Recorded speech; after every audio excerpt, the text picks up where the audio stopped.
Welcome everyone to our weekly Torah learning class of spreading more light into the world. We always like to start off with giving because how we give, that's how Hashem will give to us. Let's give generously so Hashem can and will give us generously. I'm going to put some coins in the tzedakah box. Please join me from home. We're going to say some names for Refuah Shalema for a speedy recovery. Chana Yen to Rivka Bas Shendel, Chana Bela Bas Devora, Yosef ben Devora Leah, Razel Bas Adas, Rafal Chaimir ben Simachasha, Devora Leah Bas Yafa Liba, Esther Bela Bas Yehudis Chana, Mercedes ben Esther, Pesach ben David, and everyone that needs, we're including you in this. We are also going to say prayer today, Kapitel Chaf, Psalm 20, for the hostages to return immediately and safe and whole, and for the protection of our incredible IDF, the Chayalim and Chayalot, who, with Hashem's help, is protecting all of us, and protection for all the Jews around the whole world and for everyone. I also do this class weekly in memory of my dear grandmother, Rivka Dina Bas Yosef Yehuda. I hope you're proud. Chaim Dober ben Betzalel. To save a life is saving a world, and he saved many in the Soviet Union. And Bela Bas Betzalel, my other grandmother. I hope you're proud. We are going to say some Tehillim today now, Psalm 20. Lam Natseach, Mizmar LeDavid, Yancha Adonai B'yam Sarah. Yisagevcha Shem Elehei Akayv Yishlach Ezracha Mikaidesh. Umitzian Yisadecha Yiskarko Min Chaisecha Ve'lescha Yidash Nasela. Yitain Lecha Chilva Vevcha Vechol Atzascha Yimalei. Niranina B'Shua Secha Uv'Shem Eloheinu Nidgal Yimalei Adonai Kol Mishal Secha. Ata Yadaiti Ki Shia Adonai Mishicha Yanehu Mishmei Kachai B'Gorei Seisha Yiminai. Elev Arecha V'Elev Asusim V'Anachnu B'Shem Adonai Eloheinu Naskir. Hema Karo V'Nafalu V'Anachnu Kamnu V'Nisaydad. Adonai Yeshia HaMelech Yanenu B'Yam Karenu. The Tzemach Tzedek said, if we knew the power of Tehillim, we would say it day and night. We're also doing this class in memory of my dear friend whose yahrzeit was on Monday, Chana. I'm going to tell you her name. Give me a moment. There's just a way how to say it when the father is still alive.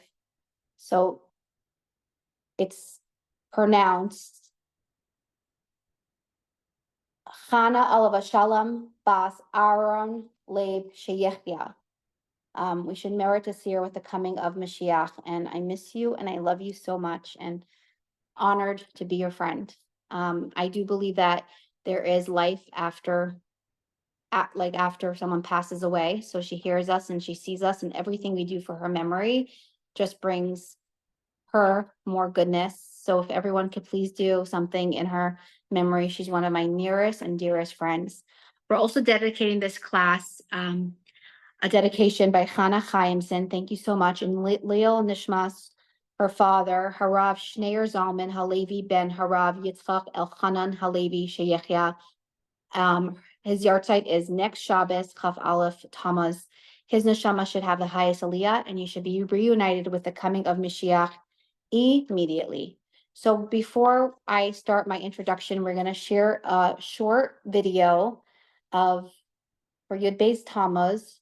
It's tonight and tomorrow for the 12th and 13th of Tammuz. So give us a moment while we pull it up.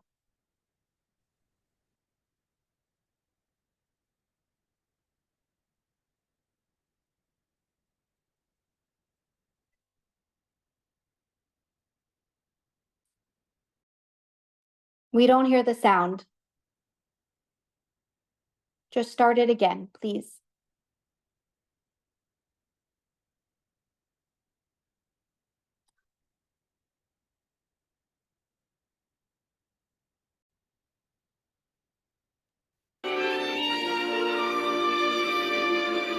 The 12th of Tammuz celebrates the liberation of the previous Rebbe, Rabbi Yosef Yitzchak Schneerson, from Soviet incarceration.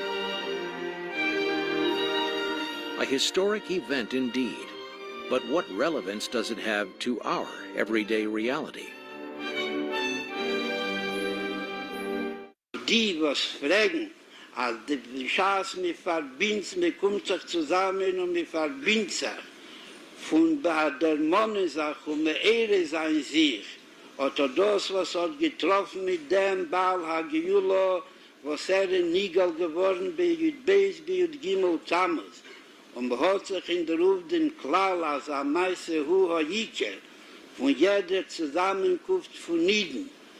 Allachas kamen von mehreren, von jeder Inje, von Chochme und Havona, darf herabkommen bei Meise Bepeil, weil sie kommen sich zugleichen, zu sein Chais und zu sein Messias Nefesh. Und jeder, was bleibt sich zusammen ineinander, mit ihnen ineinander Zustand und wissen, die seine Kirche ist auf der Ruf der Entferer, noch der Ruf, wie durchgetrotten der Weg und hat gespolten die Finsterkeit von der Geseres an gegen Terror und Mitzvah und hat reingebracht dahin zu dem mehr Terror wie Mitzvahs.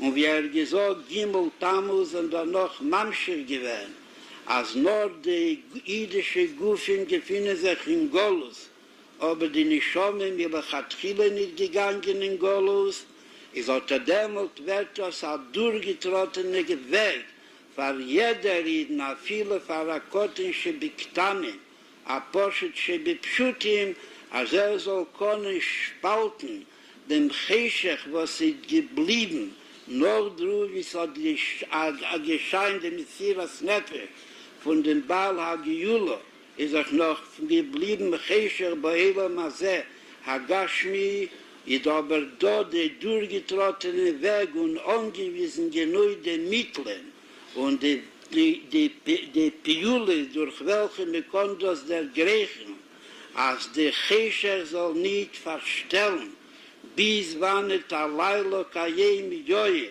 a die Nacht und die Finsterkeit von Golus soll in der Ruf reinscheinen in der Mitzvah Betero bis es Hapche Chashechel in der Hero, a mekert Tiber mis Mehaper dem Cheshech, als allein soll werden lichtig.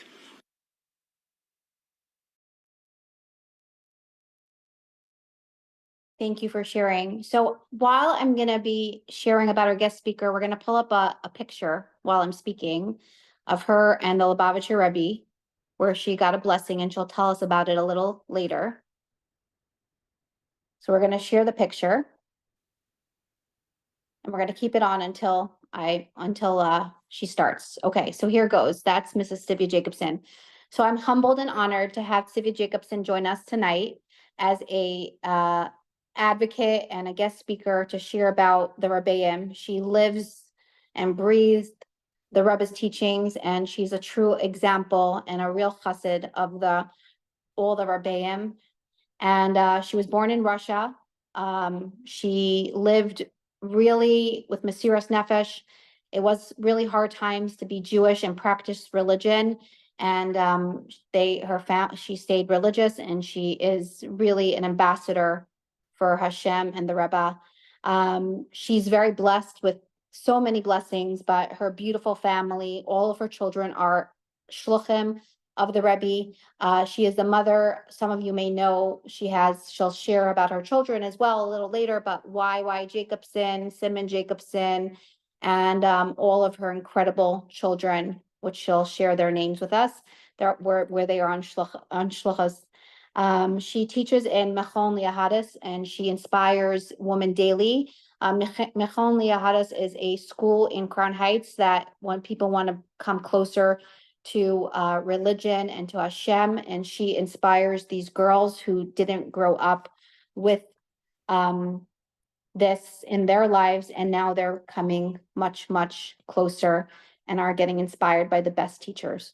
So thank you for sharing the picture. And without further ado, I don't think I properly gave you the pedestal that you deserve, but I just want to say this.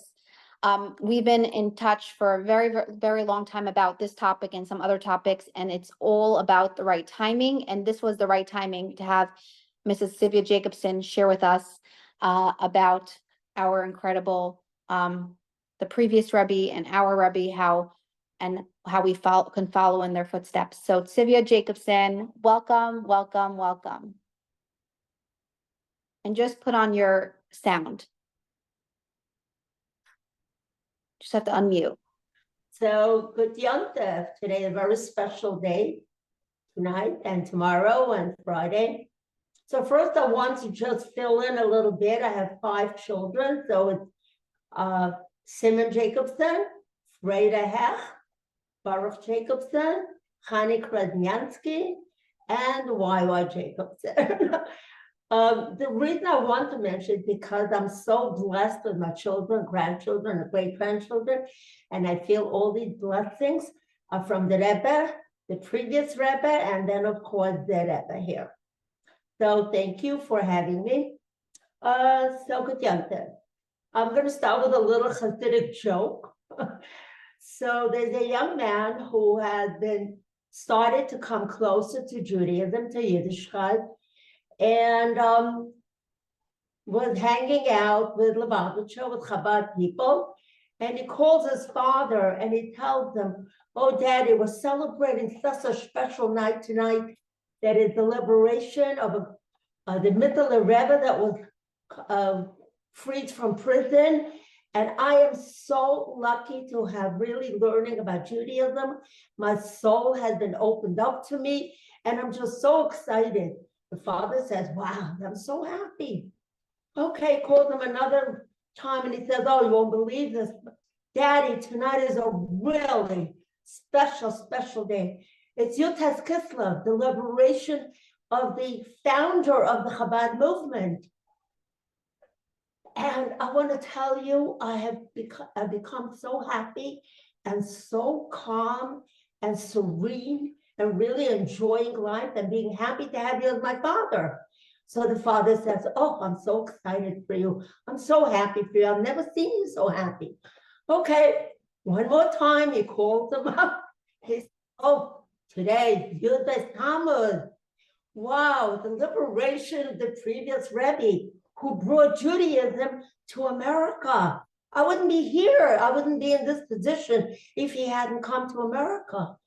So the father says, "I'm so happy for you. I've never seen you so happy. But I'm a little worried about the people that you're hanging out with." So sitting in prison was a badge of honor in Russia. This is the Soviet Union. It was a badge of honor. Because why did you get in prison? Because you wanted to serve Hashem. You want to live like a Jew. And of course, as soon as the communists took over, there was no way that Jews could really live the way they're supposed to. So then we have the Rebbe. The Lubavitcher Rebbe took on this tremendous, dangerous mission of making sure that Judaism stays alive in communist Russia. Now, communism, I don't know how many people know exactly what was happening, but it was one of the most terrifying periods in Jewish history. So let me take you on a little journey of one of the most tragic, if not the most tragic periods in history, and bring you down to America, where the lights were turned on. Darkness came into Russia, not only for the Jewish people, for everybody, but for the Jewish people. The Rebbe was just so aggravated and upset and did not stop crying. So he called in 9 people of his Hasidim, and he says, "We are 10 people, and we're going to take upon ourselves to the last drop of blood to make sure that Judaism not only survives, but flourishes in this terrifying country." And of course, they all swore allegiance to the Rebbe. And he started a renaissance. He started a movement that was defying. This was, don't forget, Soviet Union at that time was the superpower. Most of the Jews lived in Soviet Russia. So what he did, he sent messages to people, and he said, "We're going to have to really jump into the fire. It's going to be very dangerous." What the Rebbe was saying also, he said, "I'm putting myself in danger. But to me, what is more painful is that I have to put my chassidim in danger. Every single person who took upon himself to disseminate Judaism and to help build an underground school system to teach Judaism was in mortal danger. And we know most of the 10 people never came out alive. Most of them were either sent to Gulag, Siberia, or were shot, but never to be heard from. But one of them was my father-in-law, who was one of the 10. And what he did was very interesting. He was fluent in the language, and he was very much involved in the communist system, even though he was a Lubavitcher chassid, but he was a clandestine chassid. So what he did, he forged papers coming from Moscow saying that all the mikvahs have to be opened for health reasons. Now, mikvah, everybody knows what a mikvah is. A Jewish woman goes to the mikvah before she gets married, and then after she gets married, every month, she goes to the mikvah. The mikvahs were so vital to Jewish existence that this was one of the most dangerous missions that he was on, but the most vital. So he kept traveling from place to place. Wherever there was a mikvah that was closed, he showed them the documents that were forged, and they opened it. Of course, by the time they found out they were forged, thousands of women had gone to the mikvah. So it was just one of the most beautiful, most dangerous missions that he was on. They had 600 underground schools. Now, think about it. This was a regime that clamped down on everybody. A woman could not cover her hair without some explanation. A man could not wear a kippah, a yarmulke, without an explanation. They wore these little caps, like the baseball cap that people wear now. And to observe Shabbos, you had to light your candles, closing down your window shades. Children were given awards for telling on their parents that if they were observing something in Judaism. And this was the climate. I was born in Russia, and this was the time of Stalin. Again, one of the most difficult, dangerous times to be a Jew. But in our house, we lived with the Rebbe. We never saw the Rebbe. We never heard from him, but we knew all about him. We knew what was expected of us. So my family, my father, my mother, and his brothers, and her, and his family, and my mother's family, they were all Chabad Hasidim in Russia without ever having met or seen the Rebbe, or even heard him. Now we can hear. Never heard or seen him. And yet, we lived exactly what the Rebbe would have wanted us, how to live. The observance, and of course, the danger was constant. We had in our town 10 boys. Now, if you're in America, it certainly is very difficult to understand that somebody had no permission to be in that town. They had no permission to be in that town. 10 Bachrim, 10 boys. They were in danger. The families that housed them were in danger. And yet, they were always there. And I remember that the singing of Hasidic Nigunim, and I never understood, I was a little kid, I never understood why they were crying. They were constantly saying, we want to see the Rebbe, crying. And I said, I wonder why they're crying. They're singing and crying. Now, in our own home, my mother and my father, of course, brought us up exactly as children are being brought up in America, in a free country. We prayed every day. We learned the alphabet, the Jewish alphabet. So I knew Russian, Yiddish, and Hebrew. And then every single night, it was very interesting that my mother, we didn't understand why, she would say with us, I don't know how many people put their kids to bed with a story, but my mother did. And she would also at the end say that Hashem should help, that we should see the Rebbe.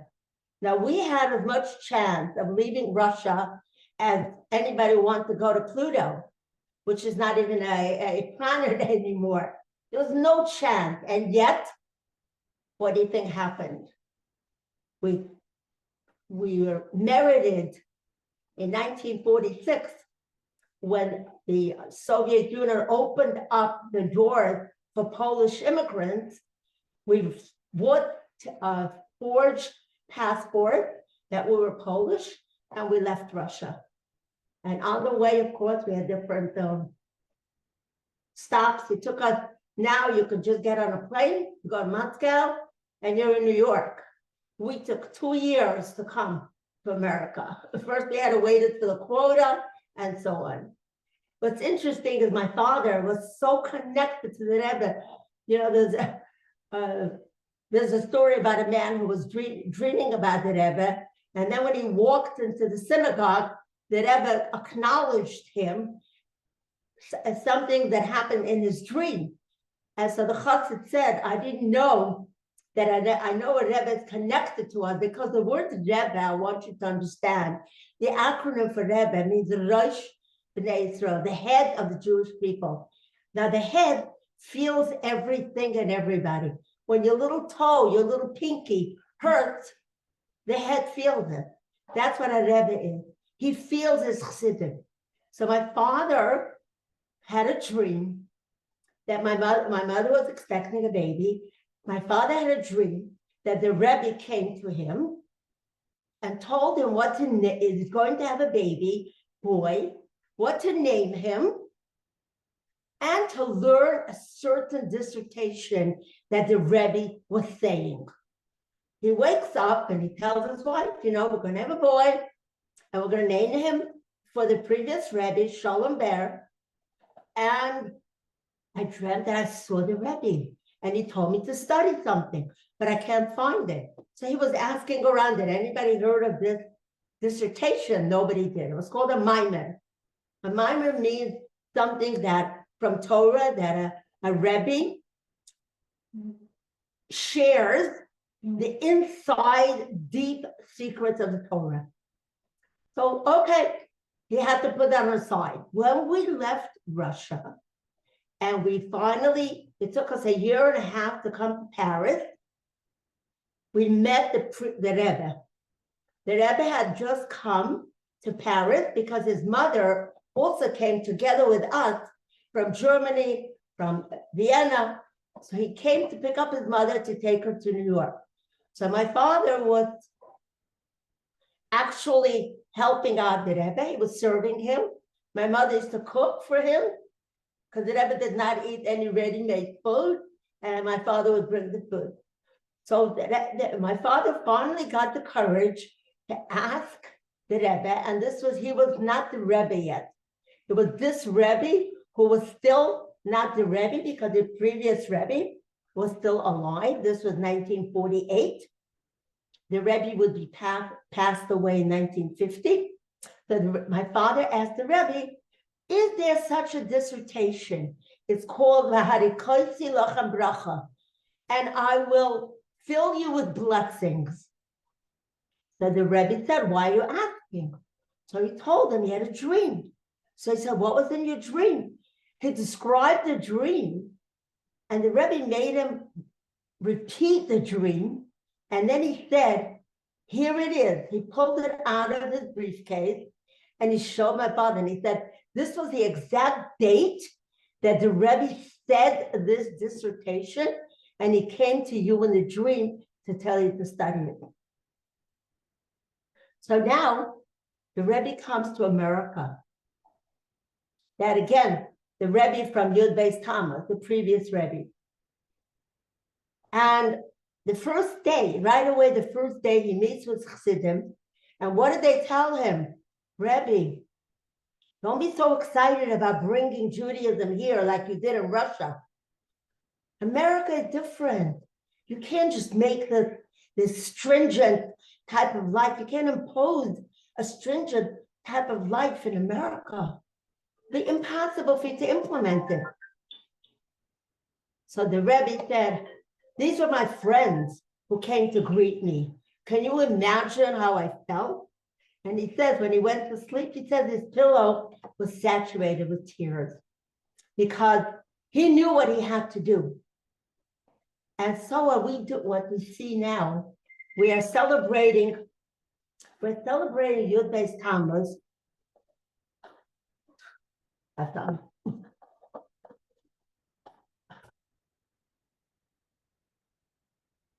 We're celebrating Yud Beis Tammuz, where the Rebbe's birthday, where he was released from prison, was a dream that was totally fulfilled, because we would not be here if the Rebbe did not go to such great lengths to keep Judaism alive and flourishing in Russia. And when he came in here, there was an unprecedented renaissance that brought, from the darkness of Russia, brought light into America. And it was not an easy thing. So it's very interesting that, you said that I'm teaching in Machon Yahadus. My main goal in teaching these young women who are becoming observant is that they should know what a Jewish woman is. So the Rebbe is always inspired, empowered, encouraged the woman who is the foundation of the home to really understand her powers. This is what I teach them. So I'm going to bring in something. So the Rebbe, the previous Rebbe, on the way to America, he was in Riga in 1934, and he decided that he wanted to meet with the women. So there was those, I think it must have been the first time where a Jewish great leader met just with women. So the women came together, and one thing about the previous Rebbe, I wish you could hear his speaking. He had such a loving way of speaking to people, of showing how much he treasures every person. He would say, my dear, dear women, my dear mother, your precious children are in your hands. You can bring them into the light, into living like a proper Jewish life. That's how he spoke, always spoke in such loving terms. So when he told the women, he said, you know that there were twice in the Torah where Hashem mentioned the fact that the women were first. And first time is when Hashem gives the Torah to the Jewish people. He told Moses, teach first, show the women what the Torah is all about, and then the men. And second time was when we're building a sanctuary for Hashem, like I would say like a maxi synagogue. And the women were the first one to donate their jewelry, their gold and diamonds and all kinds of precious gems. So he says, why do you see that? Because when a woman since the woman is the foundation of the Jewish home, she really needs to see, what does the Jewish family look like? What does the Jewish nation look like? So what Hashem showed them, what Moshe Rabbeinu was able to reveal to the women, was that they saw a picture of what a Jewish person should look like, what a Jewish family looks like. And he showed them how the woman's ability to give unconditional love to a family with all kinds of children in the family. Every child is different. And yet this unconditional acceptance of who they are brought such unity in the family. And that is why it's so fascinating that when it says, when the Jews came to Mount Sinai, they all stood at the mountain, ki ish echad b'lev echad, like one man with one heart. How is that possible? A few million people should be with one mind, with one heart, as one person. So the Rebbe said, yes, it came from the homes. When the woman brought this unity into her home, where the children breathed, even while they were sleeping, this is the Rebbe saying, even while they're sleeping, they're breathing this love, this unconditional acceptance. He said when they came to Mount Sinai, they had no problem being one, because they're always one. So now the Rebbe is going to tell us, what did the women contribute to the Mishkan? What did they contribute to the sanctuary? So he mentioned 4 pieces of jewelry. It's very interesting. The men also gave gold and silver and diamond, but it doesn't mention what they gave. And don't forget, they didn't use the rings as they are hanging them in the sanctuary. They melted down the gold and silver. And the gems were used in different ways. But the Rebbe said he mentions the 4 pieces of jewelry for a reason. He said these 4 pieces of jewelry tell you how the woman, the foundation of the home, is able to bring this love, this unconditional love and unity in her family. So what were the 4 pieces of jewelry? Number 1 were the earrings. Number 2 was the nose ring. I don't know how many girls wear nose rings.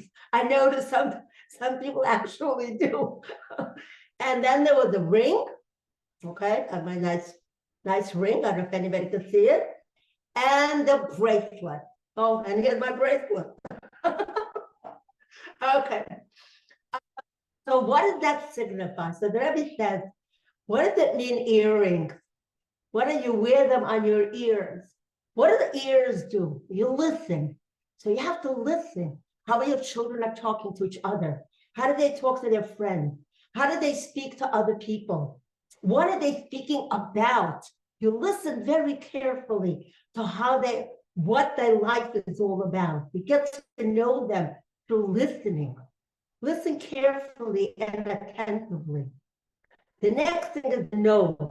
We know a nose smells things, but we know even in our culture, somebody says, oh, this doesn't smell so good. And they don't mean the odor. They mean it's not so proper.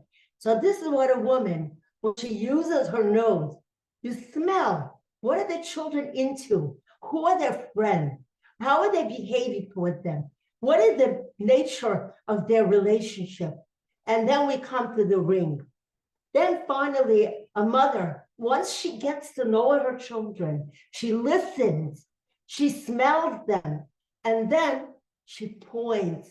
This is the right thing to do, and this is not something that we don't do. And that is what what a ring represents. You point the right way as how to behave. And finally, it's the bracelet. What is the bracelet? The arm. So once you really get to know your children, you get to know your family, now you can use discipline in the right way, in a loving way that will only help them rather than harm them. And then it's also interesting that one of the explanations for the bracelet is that it has to do with intimacy.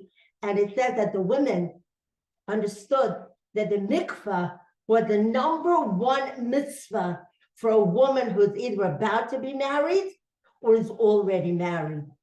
So they understood the vitality, the importance of mikvah. And this is how the Rebbe spoke to these women on the way to America. And then he comes to America. The beautiful story about the Rebbe and the previous Rebbe. The previous Rebbe was still alive.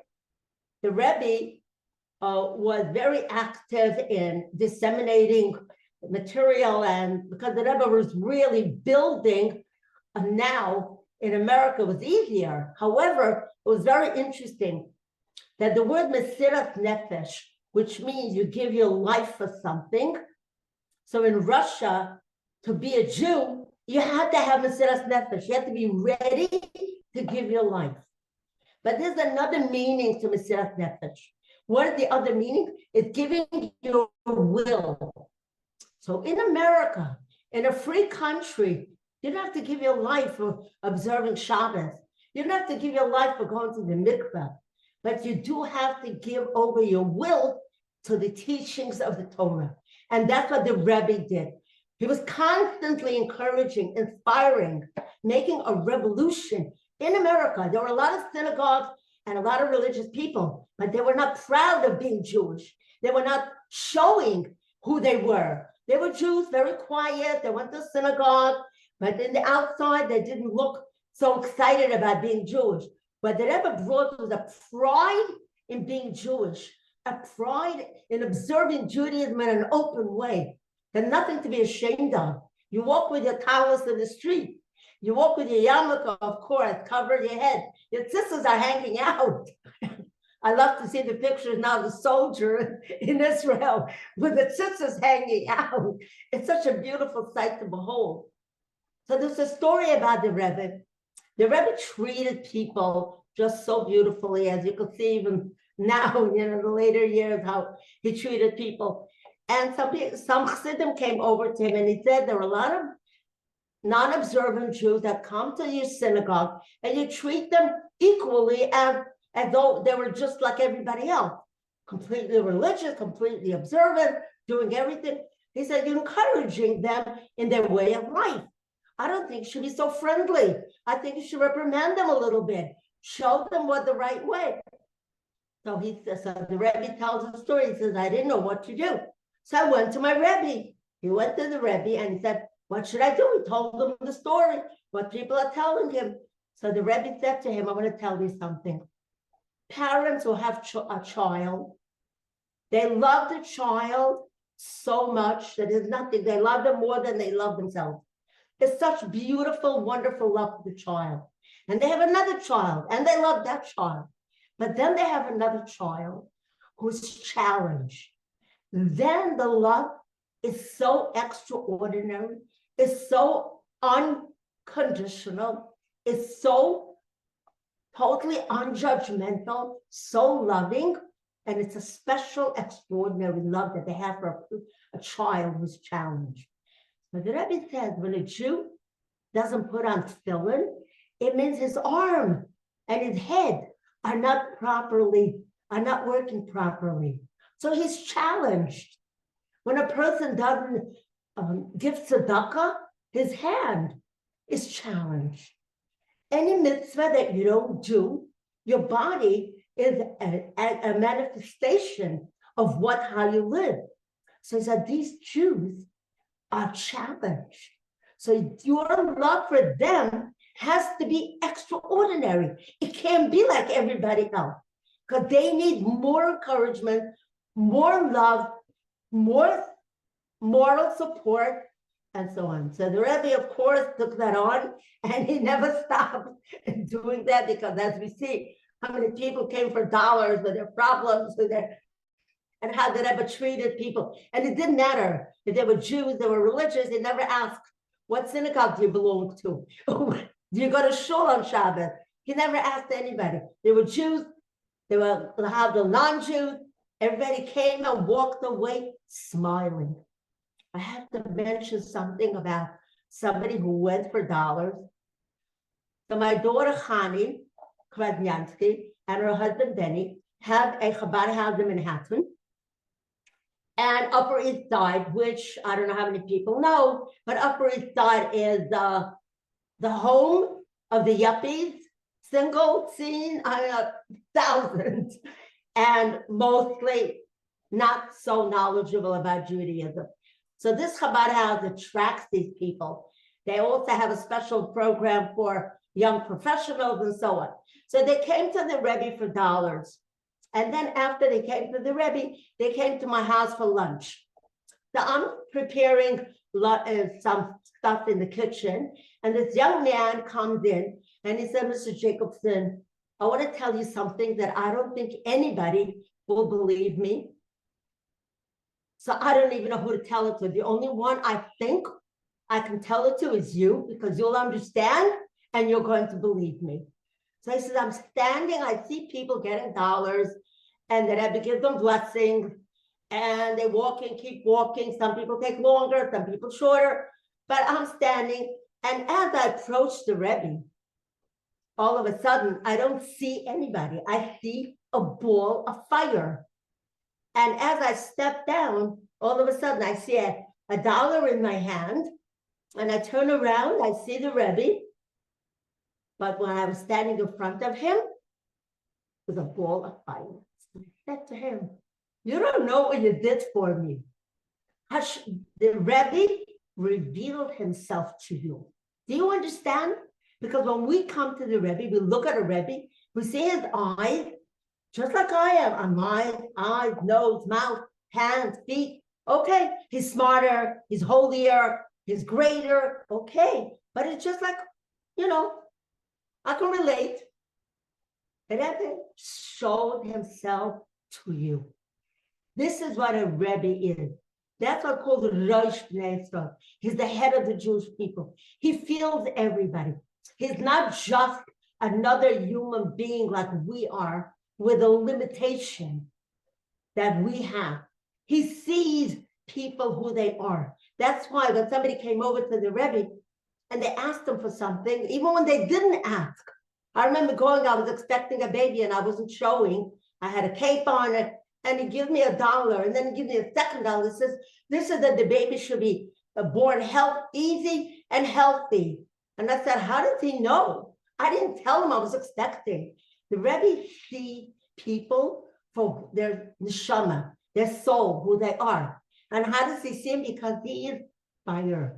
He's a rosh, he's the head. And there's nothing that's hidden from him. But I want to ask a question. Are they allowed to ask a question? Yeah, we're gonna have questions at the end, so if anyone has questions, they can Okay. send it to me in the chat box and we will ask it at the very end. But we are loving every minute of this.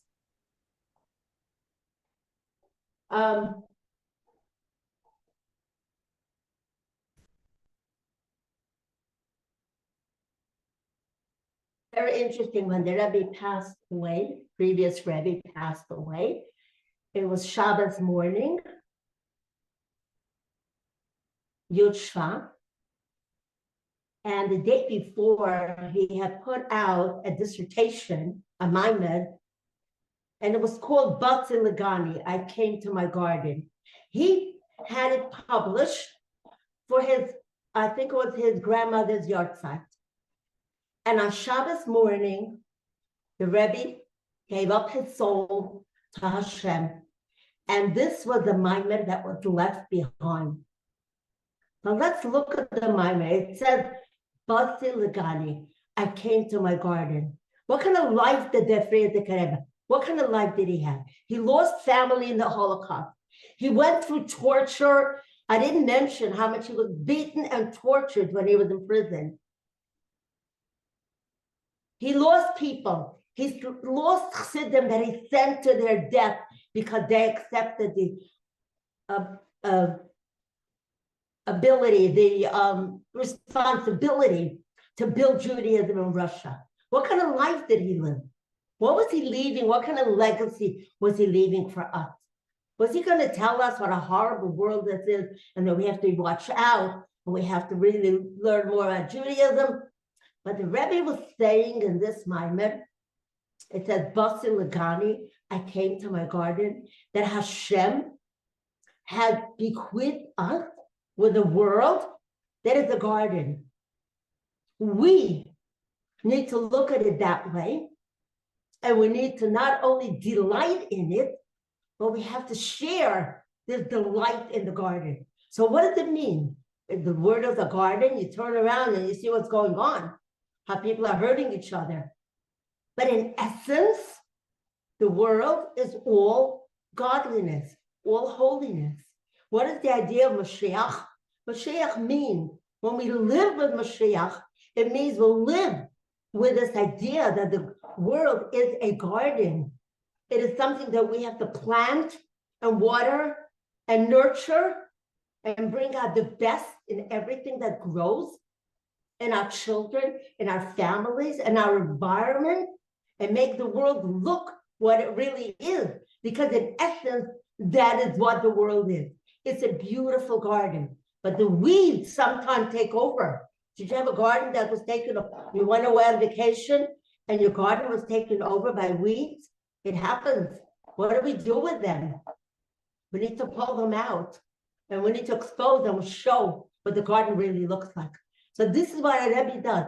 Instead of telling us the difficulties that he had and the challenges, he never spoke about that. He just said, I'm leaving you something that is going to help you develop yourself.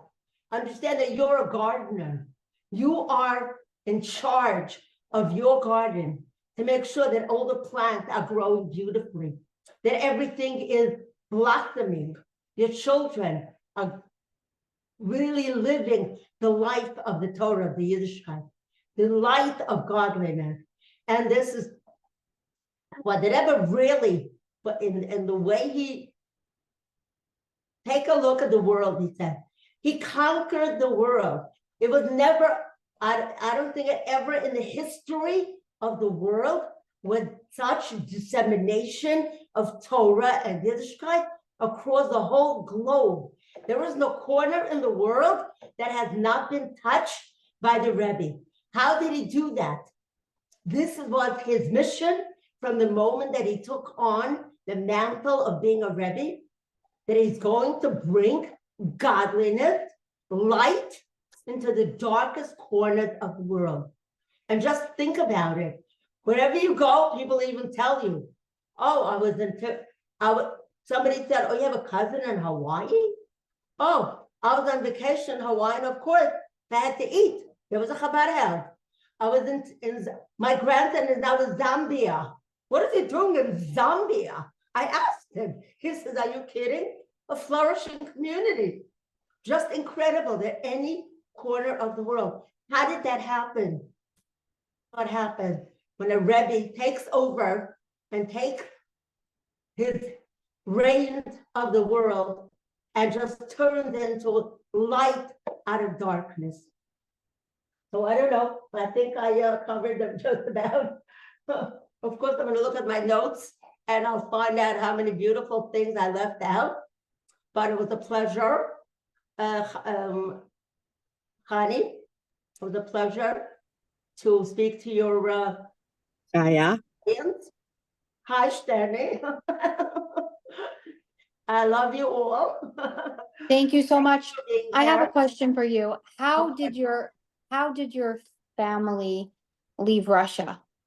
So you said like they got passports. Can you tell us, like you were a young girl when you left? I bought passports that we bought, and it was very dangerous because it was Polish passport. If you were stopped at the border and spoken in Polish, no one spoke Polish. What do you mean? You're adults. You don't speak Polish? They don't. But most of the people got out, but some were arrested and were left in Russia. There's no question. I mean, some people suffered. We were very lucky, and so were thousands and thousands of Chassidim that were lucky and came out. But again, we had a very difficult trek. It wasn't just getting on a plane and coming. Everybody had a quota. You couldn't just go to Paris. You couldn't go to America. The American government did not allow Jews just to come. There was a quota, a certain amount of people in a year. There was a quota for Israel and for America. My father wanted to come to America because the Rebbe was here. My mother wanted to go to Israel because her half family was in Israel. So we came to America because that's what they gave us.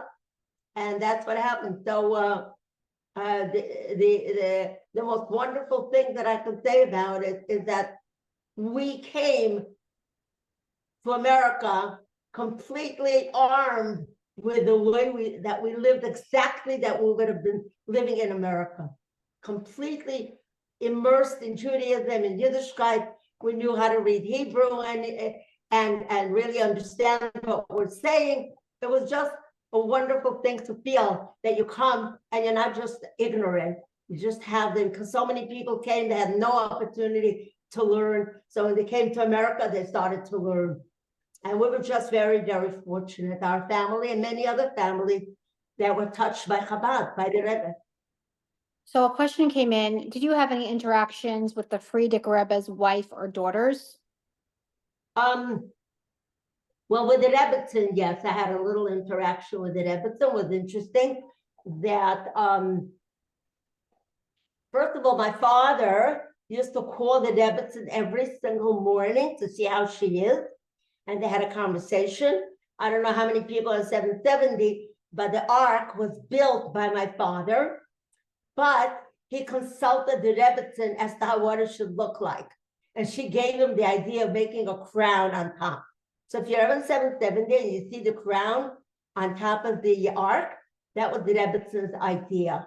Now I had cousins who came in 72. Again, the doors opened of the Soviet Union, and they allowed Jews to leave Russia. So my husband's family came in 1972. They came to America to be with the Rebbe on Pesach, because they were given papers, they were in Israel. So the two cousins of ours, a doctor and a piano teacher, wanted to see the Rebbetzin. So I called my father and I said, can you give me the Rebbetzin number? And he said, no. It's a private number. I said, I'm your daughter. I'm your favorite daughter. I'm the oldest anyway. I don't know if I'm the favorite, but I'm the oldest. He said, no. So I bought a dozen roses. I wrote a beautiful letter in Yiddish, which is my first language, to the Rebbetzin. And I wrote that our cousins would like to meet her. And if possible, this is my telephone number, so please call me. It happened, and I sent it with my daughter, Fredela, my oldest. So half an hour later, my phone rings, and it's the Rebbetzin. Now her voice, I can't tell you. I don't know how I sound. I don't like to hear myself. But her voice was musical. It was so beautiful to listen to her speak. And her Yiddish, was incredible. And I love Yiddish. So she said to me, why did you send me flowers? So I told her what my father said. He refused to give me the number. So she said, Aklugarid, he's a smart man. And then, this is an addendum that my sister-in-law added on. She said that the Rebbetzin called, when the next time when my father spoke to the Rebbetzin, she told him the story about the flowers. And she told my father, first of all, thank you for not giving out my number. And second of all, that you have a brilliant daughter. How do you like that?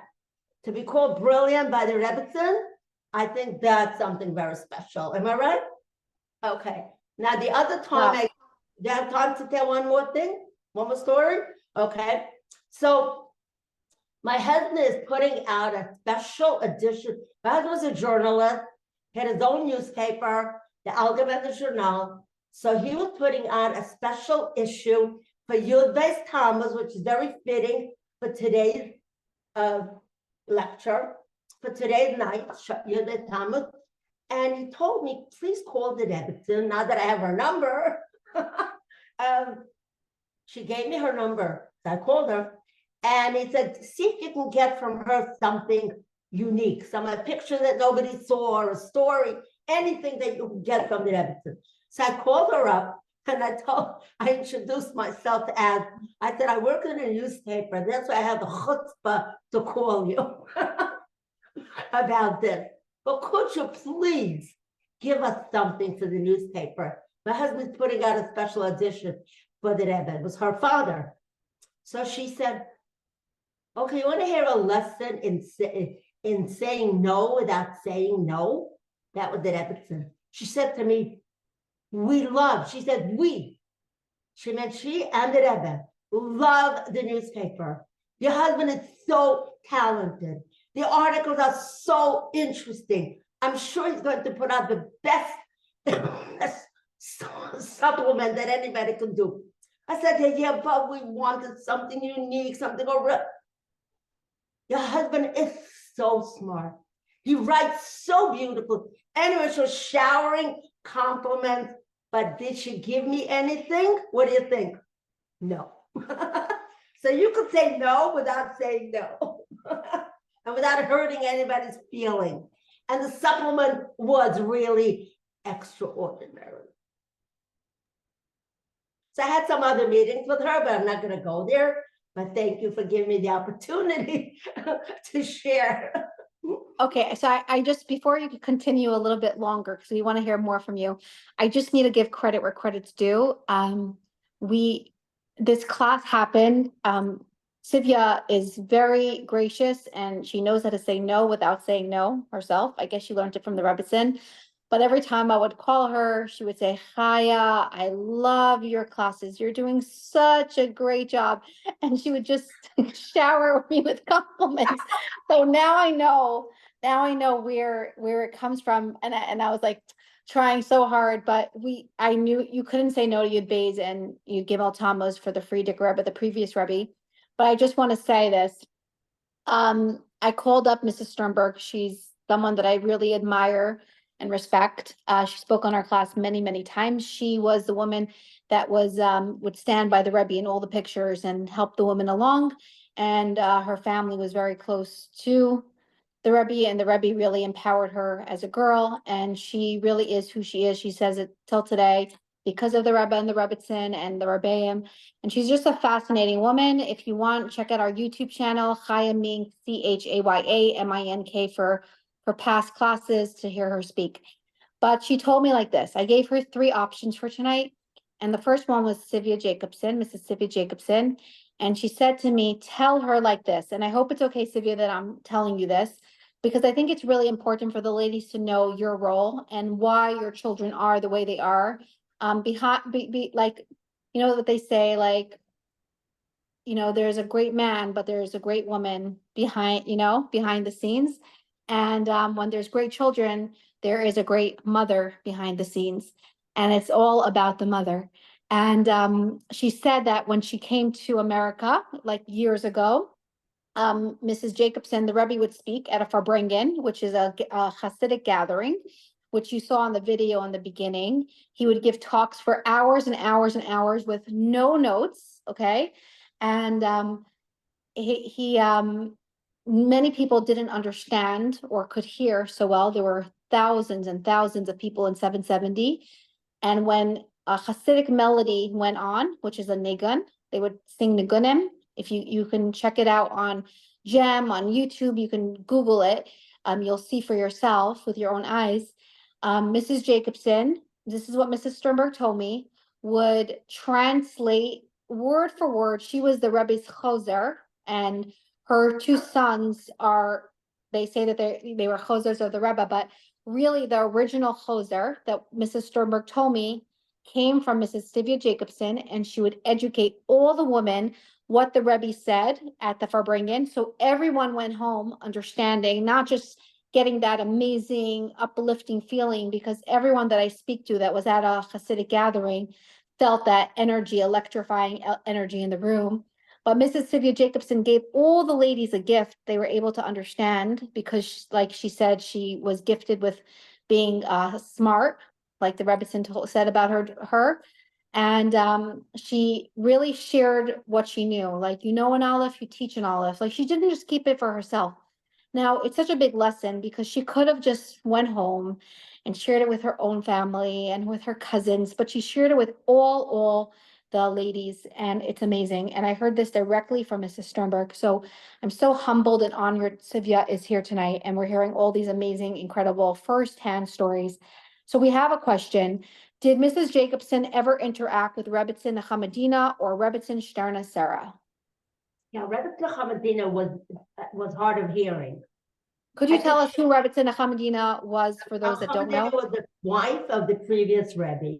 So when the Rebbe passed away, till then she was not publicly, she never came out to the public. When the Rebbe passed away, she used to open her house on certain days, like Yud Tammuz or sometimes Sunday, and people would come to see her. But you would have to write to her because she could not hear a word you said. So I went quite a few times. I would write her notes. She would ask me questions. She spoke, but then when I had to answer her, so we wrote. So I did that, yes. So I had some interaction with her. Whenever her home was open, I would go there. And she said, I was not there when that was the Rebbe. She meant, I don't know who she meant, maybe Rebbe Tzachai Mushka I had interactions with, but the Rebbe. Wait, you just muted yourself by mistake. Sivia. Amazing. Okay. What I wanted to add about what you said about first of all, it wasn't word for word. It was just that, the main idea. And second of all, when I heard the Rebbe, I used to get so excited about what the Rebbe said that I just shared, not because I wanted to give anybody, I just wanted to share it because it was so exciting. It was so empowering. It was so just totally made you feel like you're in heaven When you were by a Rebbe's Fabrenga, you did not feel that you're on earth. You felt like you're in a different space. The Rebbe gave you such empowerment, such encouragement. You know, people say when you meet a great person, so they're very great. When you meet them, you talk to them, stay great, then you stay whoever you are. When you meet the Rebbe, you don't think about how great he is. What he makes you feel is how great you are. You walk away saying, hey, you know, wow, I can do this. I can conquer the world. And that's why I was so inspired that I had to share. And that's how it started. Amazing. And you are an I inspiration love to this others. term. Yes, I think everyone does. We have a question. Okay, so here goes. Thank you so much for sharing. All of your children are leaders. What is the most vital advice you have as a mother and a grandmother? Good And question. a great grandmother. First of all, I want to say something that I am so, so blessed. Oh, I forgot to say something very important. When we came to America, we went into the previous Rebbe. He was still alive in 1949. And we had a special yichidus, it's called. You come yourself, you're with the Rebbe. So my father and my mother and the children walked in. And when you see the Rebbe for the first time, you say Shechayanu. It's a blessing that you say on a holiday when you're lighting candles. It's a blessing that you say on a new fruit. And we said Shechayanu because we saw the Rebbe for the first time. So the Rebbe told us to see such a family coming out of Russia, I should say Shechayanu. And that's what I feel the blessing that the Rebbe gave us are that my children look like, and my grandchildren, and my great-grandchildren. I am so blessed with a family that is incredible, that they give to the world more than they will ever take. They give to the world light and joy and happiness. Unjudgmental, just understanding, loving. Whoever knows my children will tell you that this is how they are, my grandchildren and my great-grandchildren. And I'm so blessed that every single day when I get up in the morning, I say, thank you, Hashem, for my health, for my family. I walk in the street, thank you, Hashem, that I'm able to do this. Thank you, Hashem. That's what I do all the time. I think that is what I didn't do anything for my children that I could say. And again, I have to reiterate something that I really believe, because I learned more from my children than they learned from me, because they were so connected to the Rebbe, and the Rebbe's way of teaching was this total understanding of how to treat another Jew in most loving, unconditional love, with no judgmentalism and no any kind of animosity and any kind of looking down at anybody. So they got everything from the Rebbe, and it's Hashem's blessing, and the previous Rebbe blessed our family. So I feel this is where it's coming from. How did the previous Rebbe bless your family? He just said, you know, this should be blessed. I don't remember the words at all. My father wrote them down, but I don't, somehow we never really communicated, so I don't remember. But he gave us blessings like a Rebbe does, that we should be healthy, the children should be healthy, should be... I have to mention something else, if I may. The Rebbe, when we came to America, so of course there was no language, no profession, you know, how do you make a living? So the joint, you know, the American Jewish organization was helping people to settle in with businesses. So my father went to the Rebbe, again, the previous Rebbe. Now you're talking about a Rebbe who brought Judaism, who fought to bring Judaism, to have Judaism in Russia, who fought to bring Judaism in America. And what does he think about? A person who needs to make a living.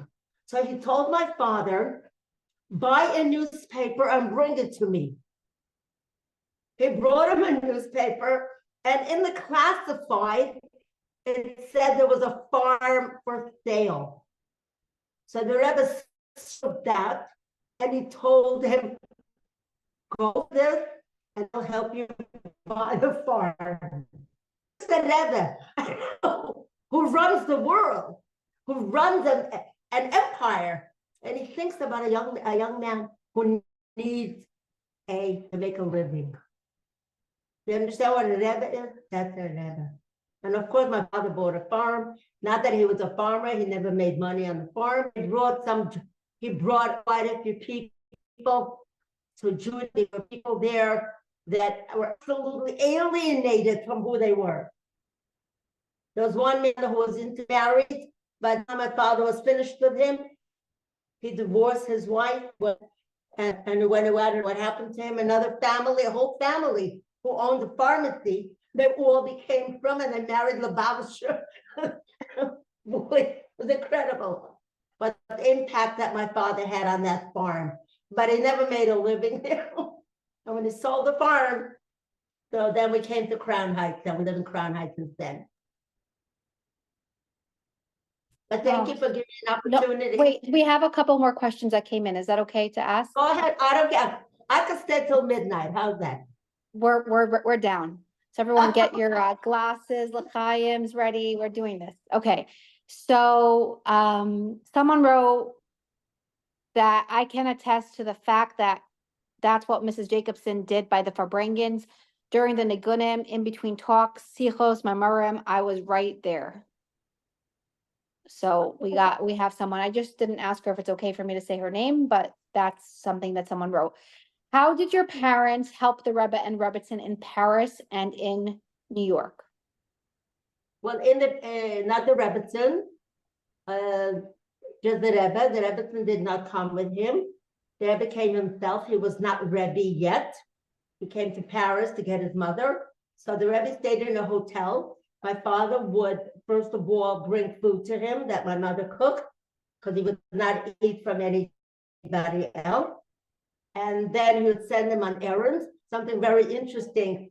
He once sent him to buy something, and my father came back with change, and he just plunked it on the desk. And the Rebbe said, when it comes to money, it has to be very organized. So he said, the bill should be face up or face down. The coins should be divided according to the what kind of coin they are.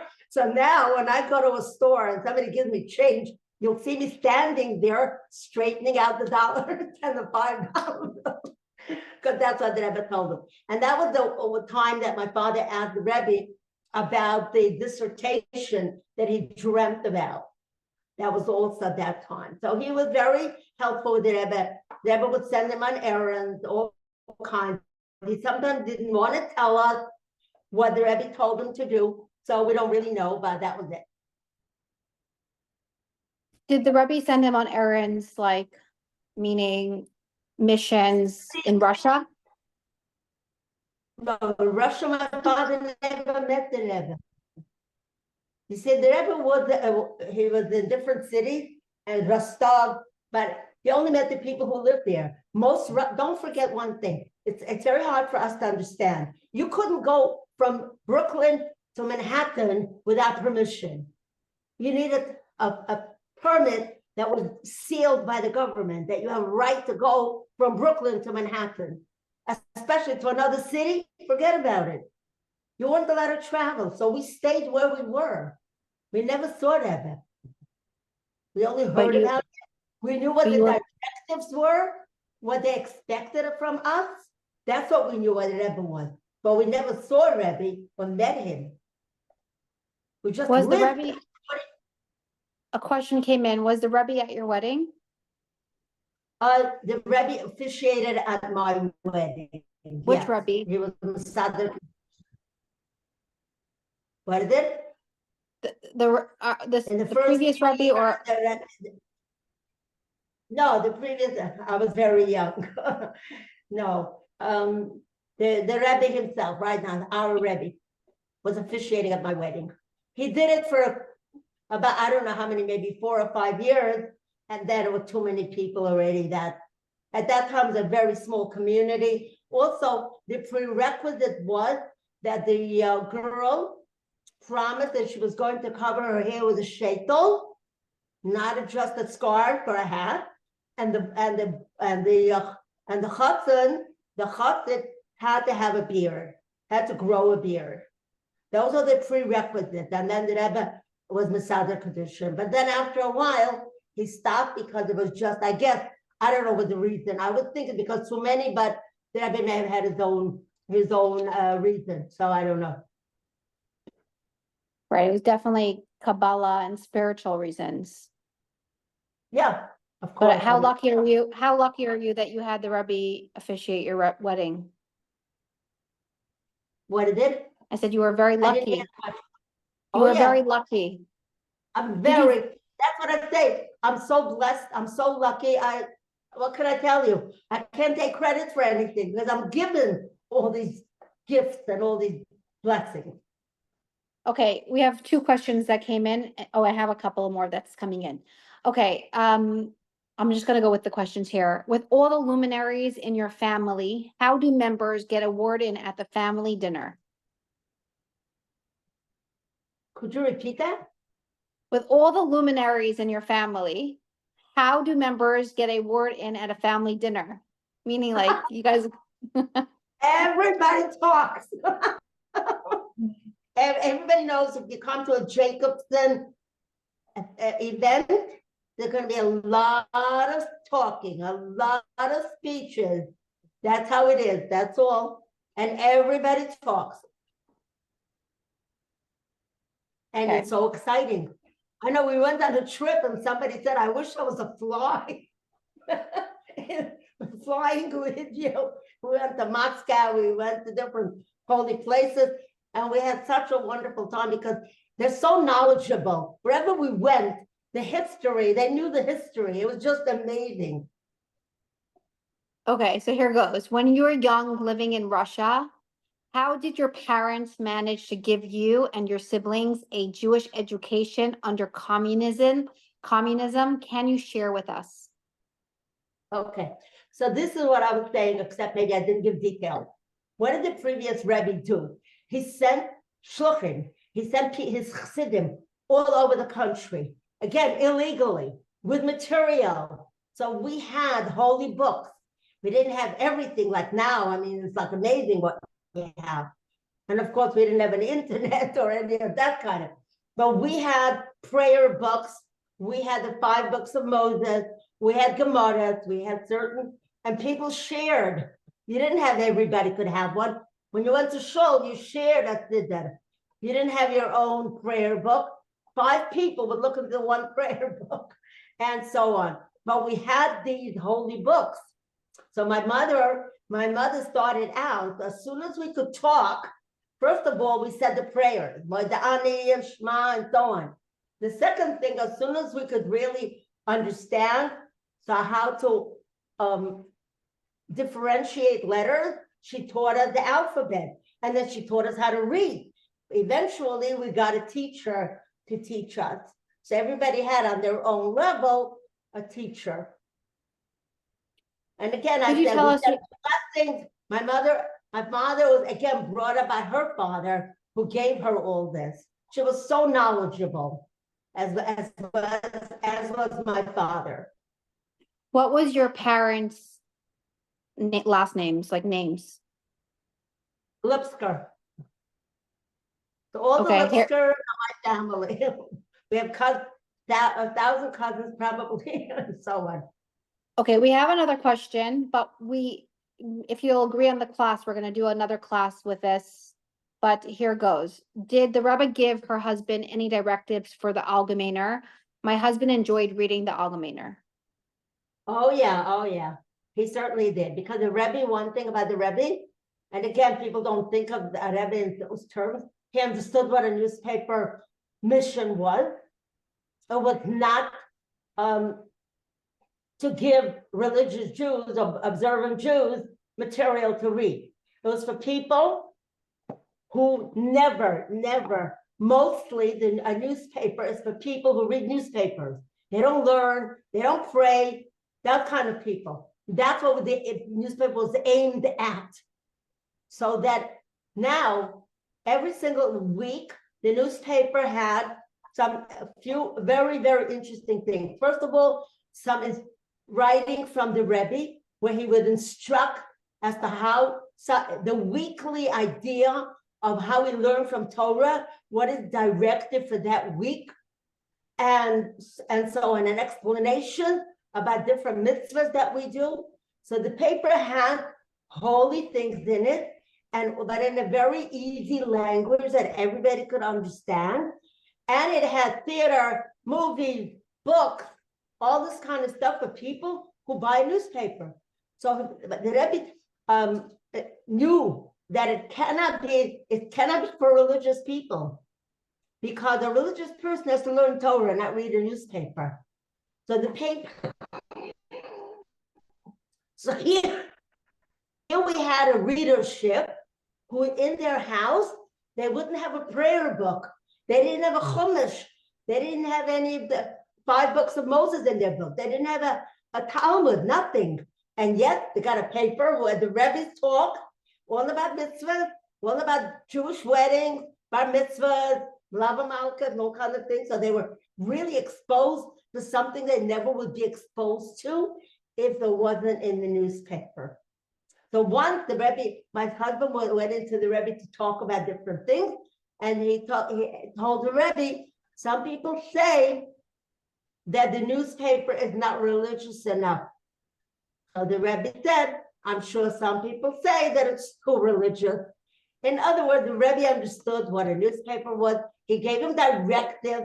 And my husband was a great news journalist. He was always on top of the greatest stories. And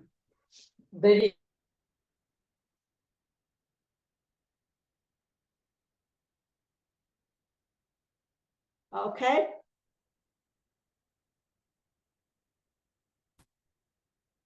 Are still on?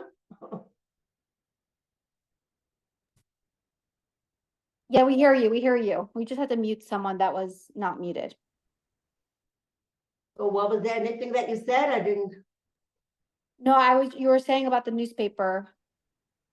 So there's so much to talk about that, but the Rebbe was very much involved with the newspaper. My husband really knew what the Rebbe wants, even before he told him. So I'm hoping we spoke about this class a lot before. A lot of work goes into this class. We don't just come on and we pregame it. And I really thought we were going to speak more about this topic, but Mrs. Jacobson said that, it doesn't give justice to Yud-Beis Tammuz just to talk about that. That's a whole nother topic. Correct me if I'm wrong. And she agreed that she will, please God, in a future time, share about the Allgemeiner, how it started, and with the Rebbe's guidance, because it's really, really fascinating. And like I said, behind every successful man, there is a woman, and Mrs. Jacobson is that woman. So just give me that. It was a revolutionary paper, if you could say that. It was it just broke all barriers. It was incredible. So we will have. It was very popular. There was no leader, rabbi, or organizational leadership that didn't read the paper. Everybody read the paper. It was so popular. Well, we're excited to have that class in the future when you're available for it. Okay. We have another question that came in. Okay. Because the Shabbos table is so vital in the home, I am wondering if there is the most requested Mrs. Jacobson's recipe, challah, chicken, soup, and if she would share her most requested recipe.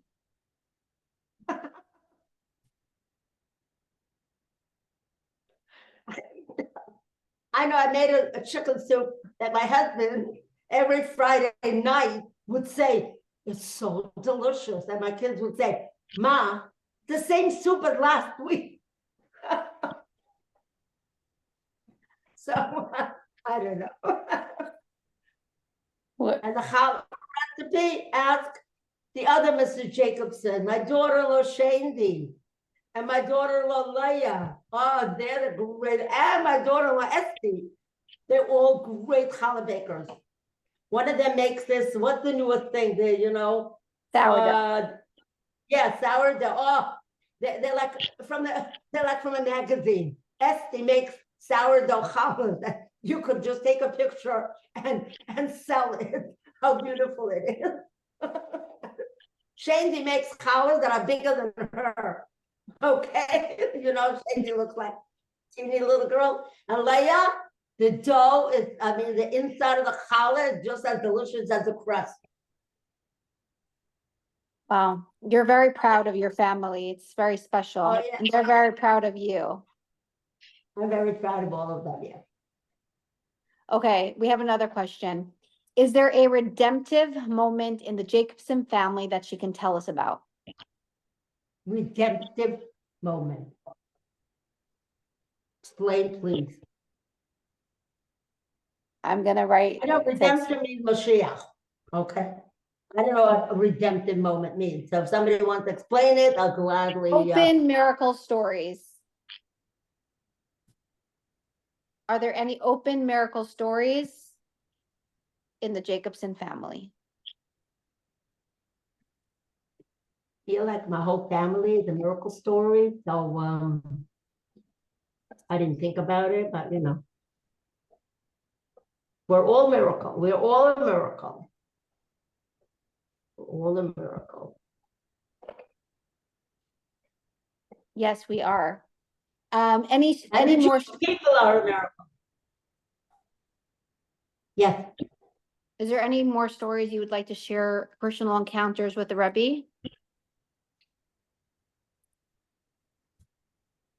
You also mentioned, while you're thinking about that, you mentioned that, maybe you said it already, so correct me, that the previous Rebbe and all the Rebbeim paved the way, and our Rebbe, really everything he did was like everything that they wanted and on steroids, like times 100.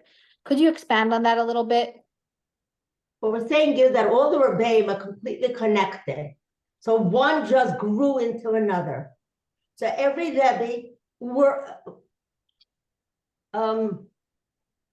elaborated and brought into fruition everything from the previous Rebbe and revealed what was hidden, because it wasn't possible to really reveal everything that they did. So every single Rebbe really built on the previous Rebbe and brought out into a greater, that's why you see that it was such a progression. The Alter Rebbe was in a small place, and the other Rebbeim, they never went out into the whole world. They covered a certain amount of space. When it comes to the previous Rebbe, he started this global movement, and then what did the Rebbe do? He took it to the greatest heights that any person could possibly bring it. So it was all building on the previous Rebbeim. It's all on top. And then the Rebbe took it to the ultimate goal and revealing the godliness and the complete openness to reveal the coming of Mashiach. That's what the Rebbe's goal is, and that's what we're waiting for. And any moment, it's like Rebbe prepared everything. It's like, when you go to the theater, how many people, I don't know how many people go to the theater, but I used to go a lot to the theater when I was young. So the stage, when you're sitting there, you're sitting on pins and needles, because the stage, the curtains are closed. You don't know what's going to happen when it opens. So what the Rebbe did, he set the whole world is a stage completely ready to open the curtains and reveal the glory and the complete revelation of Mashiach came, of the Rebbe Melech HaMashiach. So, okay, that's beautiful. So we always, I'm just gonna say a comment that someone said before we do a roll call and before we conclude. Now I see where her sons come from. She is dynamic. That was for you. Oh, thank you. Okay. I agree. As I said before, I learned more from my children than they did from me. So I'm a product of my children, by the way. And they probably say exactly what you're saying about them. Well, my son said something very cute, okay, if you want to take that. My oldest. I say, Simmer, that was such a great lecture. He said, Mommy, I got it all from you in the womb. So here they are. They got it from the womb. So imagine how much they got, okay? Is that cute or what? It's great. It's really great. Thank you for bringing such wonderful humans into the world who really are changing the world and helping to bring Mashiach. And we really are very humbled and honored that we had you join. We always like to start off, we always like to end off with something. Like, we don't like to just say like, oh, this was a story that we listened to. So here I have a book. It's called The Prince in Prison. You see? Let me just take off my, give me a second. It's a little blurry. It's a little blur. Back a Yeah, little it's bit, maybe. What is give me a second. I'm just going to take off my blur. Okay, so Okay. here it says A Prince in Prison. And I really recommend everybody to read this book. It is amazing. It's sad. It's the previous Rebbe, the Frierdiker Rebbe, wrote his encounters in prison. And it's an extract from Likutei Deburim by Rabbi Yosef Yitzchak Schneerson of Lubavitch. So A Prince in Prison, I'm sure you can get it in any Jewish store, but I'm sure on Amazon. I highly recommend everyone should own this book. It is beyond. Absolutely. And you hear it from him himself, what he went through. It shows you how a person can take the most difficult challenges on and just be unafraid, undaunted, completely ignore the dangers and the pitfalls and just come out triumphant. And that's what he did. He opened up the doors for Mashiach, and the Rebbe here completely revealed it completely. Okay, so if everyone, tonight is Yud-Beis Tammuz, everyone should be blessed. Now, I hope I don't want it to be like, oh, I just heard this incredible talk from Mrs. Jacobson, Mrs. Siva Jacobson. This is a treat that we have her. But like, what are we going to take from it tonight? What are you going to do to help bring Mashiach tonight? What are you going to do to help the Rebbe's vision come alive in your homes, in your communities, on your groups, your friends? Like, you don't, if you heard this class, if you're listening to this class or the recording, that means that you have a mission to continue something. And we're living in, when the previous Rebbe came to America, he said, America's nicht anders. And if you could just expand on that, Mrs. Jacobson. Because the idea was this, that in Russia, people knew you want a Mesiras Nefesh to be from. Doesn't matter. Sometimes you were in prison, sometimes you went to a gulag or Siberia and were shot, whatever it is. But America is a democracy. You can do whatever you want. Nobody's forcing you to do anything. So there was a lot of apathy, total non-excitement. What do you need? You don't need Mesiras Nefesh in America. You don't have to be passionate about anything. There you have to be passionate in order to risk your life. In America, you don't have to be passionate about Judaism. You can do whatever you want. So it led to an apathetic attitude. But the Rebbe, the first thing that he did, the previous Rebbe, and then the Rebbe himself, he said, you have to fight. Passion, you cannot live without passion. If you don't have anything to die for, what are you living for? That's the idea. When you live, you don't just exist. Life means chayas, passion, excitement, and Mesiras Nefesh means giving your will to Hashem, to what the Torah wants from us. So the lesson from Yud-Beis Tammuz is passion for Yiddishkeit. When you go to talk to somebody, be so excited that they get excited. This is what we need. I know I get excited from the people that I inspire. Because when I see somebody starting to do something, I get so excited that my own passion becomes stronger. The only way to keep your passion alive is really to pass it on to other people. Connect with people, even your next door neighbor. I know somebody says, oh, the weather is, oh, kind of. I said, weather? Are you healthy? Take an umbrella. Be happy that Hashem gave you another day. We need the rain. The plants need the rain. So don't look at everything in a positive way. And all of a sudden, you're going to have passion for everything. That is beautiful. And joy. Where do I get my energy from? So first of all, I get it from being loved by my family. And second of all, because if I can do something, I do. I did it because I can. I used to help young mothers with a new baby because I could. Wow. Okay, 2 more questions. They really like you. Is she a mashpia? Are you a mashpia to people? Like a mentor? I don't know. Let them spoil it. If somebody feels that they must be, they would have. Okay, and do you have a favorite mitzvah? Whatever mitzvah comes into my hand becomes my favorite. Somebody called me up and says, this lady Kobe, she was so lonely. Could you please call her? I called her up and she got so excited. You called me, and that's my favorite mitzvah. And then the next time somebody else tells me something else, that's it. So I mean, all the mitzvahs that I can do are just very special. I just thank Hashem that I can do it. That's the whole idea. I thank Hashem that He gives me the ability to do it. Wow. And I just want to say mitzvah geveret mitzvah. One mitzvah leads to do another mitzvah. And we should do it with joy. Like Sivya, I merited, I was so lucky. I don't know what got into me, but there was a rally in Washington, and I decided I have to go.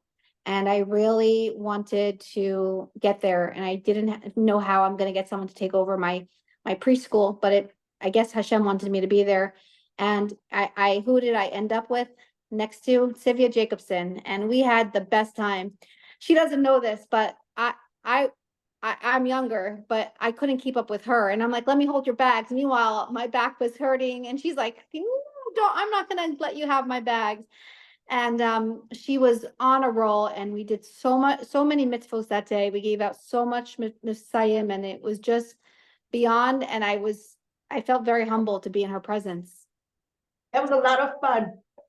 I was so happy that I went. Everyone said, you went to the rally at your age?